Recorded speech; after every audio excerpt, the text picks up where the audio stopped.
Hello বন্ধুরা, সবাই কেমন আছে? আশা করি তোমরা সবাই খুব ভালো আছো। জয় নতুন একটি ভিডিওতে তোমাদের সবাইকে জানাই অনেক অনেক স্বাগত। যারা যারা আমার কাকদ্বীপ থেকে ভিডিওটা দেখো তারা কিন্তু অলরেডি বুঝে গেছো ভিডিওতে কি হতে চলেছে আর কি দেখাতে এসেছি।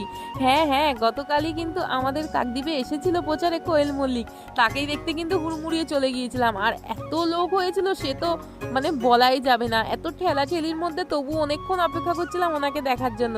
যাই হোক, অবশেষে সেই সময়টা চলেই এলো ওনাকে সামনে দেখার। এরই মধ্যে আমি ওনার জন্য একটা রোজ কিনে রেখেছিলাম ওনাকে দেবো বলে। তো যখনই আমি সামনে গেলাম তখনই উনি পেছন দিকে ঘুরে গেল। এইটাই দেখে তো আমার কপালে হাত পড়ে গেল, চিন্তায় পড়ে গেলাম যে উনি নেবে তো, উনি দেখতে পাবে তো, কিন্তু না, উনি দেখতে পেয়েছে আর আমার হাত থেকে নিয়েওছে।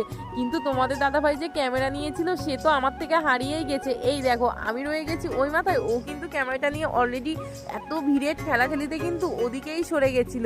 যাই হোক, আমি কিন্তু আমার হাল ছাড়িনি। এরই মাঝে আমার জুতো দুটো খুলে গেছিলো, আর ওই দেখো আমার হাত থেকে কিন্তু ফুলটা উনি অবশেষে নিয়ে যাই হোক নিয়েছিল আর কি। আর এদিকে আমি জুতো হারিয়ে চুপচাপ একদিকে দাঁড়িয়েছিলাম। ঘটনাটা দেখতে থাকো তারপরে কি হলো। তোমার কি অবস্থা? জুতো জুতো হারিয়ে গেছে। এমন খেলা লেগেছে, আর ওনাকে ফুল দেবো বলে আমি সরিনি। আমি যে জুতো খুলে গেলে যা ফুল আমি দেবো, উনি আমার হাত থেকে ফুলও নিয়েছে, কিন্তু ভিডিওটা আর ক্যাপচার হয়নি। আর এই দেখো, ওইভাবে আমি কি করবো